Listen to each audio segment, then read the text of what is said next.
अस्सलाम वालेकुम, मैं हूं कैसर नज़ीर और आप देख रहे हैं अमेजिंग कैसर टीवी। मोअज़्ज़ज़ नाज़रीन, इन स्विंग बॉल किसी भी बैटर के लिए जानलेवा होती है क्योंकि वो ऑप्शन से बाहर पड़ती है और फिर अचानक अंदर की तरफ आती है। और बड़े बड़े बैटर जो कि टेक्निकली बहुत ज़्यादा स्ट्रांग और करेक्ट होते हैं, उनके बैट और बैट के दरमियान से गैप बनाती हुई विकेटों में जा लगती है। इमरान खान कैसे इन स्विंग करते थे और मोहम्मद आसिफ कैसे इन स्विंग करते हैं, और साथ ही साथ इस वीडियो में हम आपको मुकम्मल तफसील से ये बताएंगे कि खाली इन स्विंग बॉल नहीं बल्कि पेस के साथ यानी 140 प्लस की स्पीड के साथ इन स्विंग बॉल कैसे की जाती है, यानी जिसमें पेस भी ज़रा कम ना हो और बॉल भी तेज़ी के साथ स्विंग होकर अंदर की तरफ आए।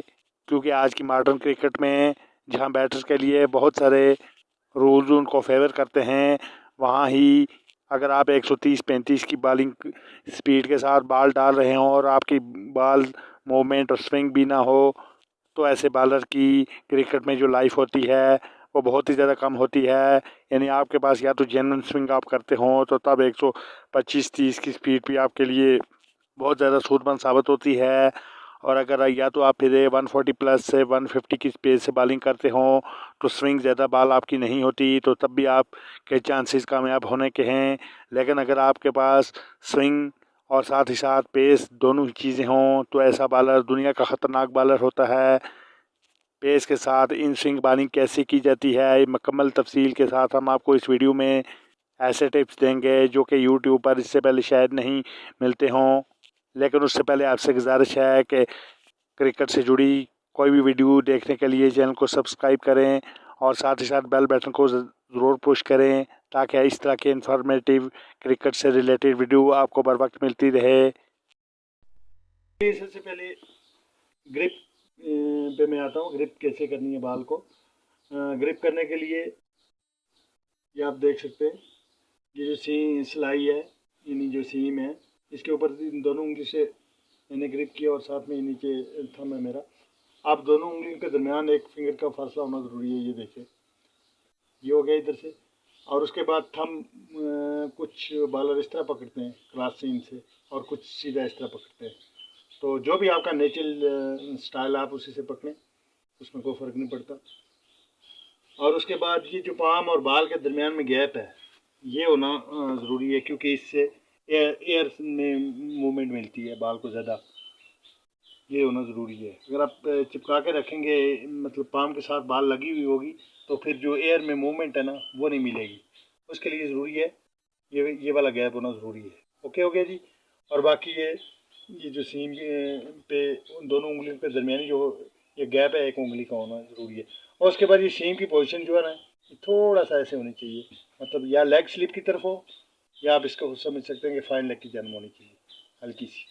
ओके, ये होगी जी इन स्विंग की ग्रिप। और उसके बाद आप आ जाएँ रिलीज पॉइंट पे।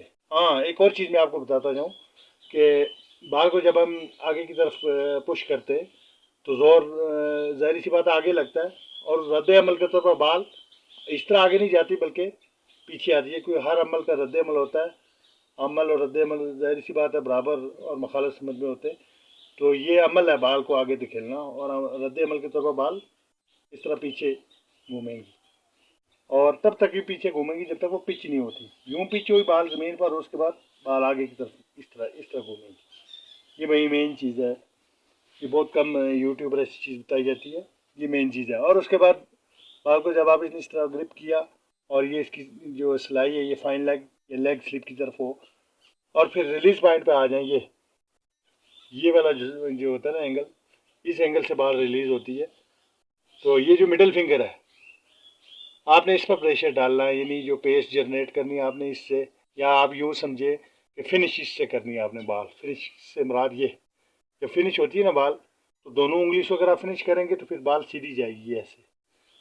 अगर इस उंगली से पे प्रेशर कम डालेंगे और इस पर ज़्यादा डालेंगे, यानी फिनिश से करेंगे, ये देख लीजिए जैसे मैं करके बता रहा हूँ, ये फिनिश से किया और बाल की डायरेक्शन ऑटोमेटिकली जो है लेग स्लिप या फाइन लेग की तरफ हो रही है, ये देखिए।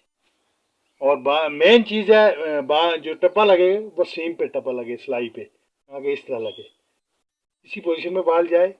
और फिर जब इस तरह प्रेशर लगेगा, देखिए इन स्विंग के लिए ये बाल आपने ये रिलीज की, इस उंगली पे प्रेशर डाला, ये ये हटानी नहीं, ये फिंगर हटानी नहीं है। अभी दोनों फिंगर इसी तरह रखनी है, लेकिन प्रेशर या जो जोर लगाना है या फिनिश करनी है वो इससे करनी है। ये देखा, अब जो इससे हुई तो बाल की जो डायरेक्शन है वो लेग स्लिप या उस फाइन लेग की तरफ जा रही है, तो ऐसे बाल जाएगी।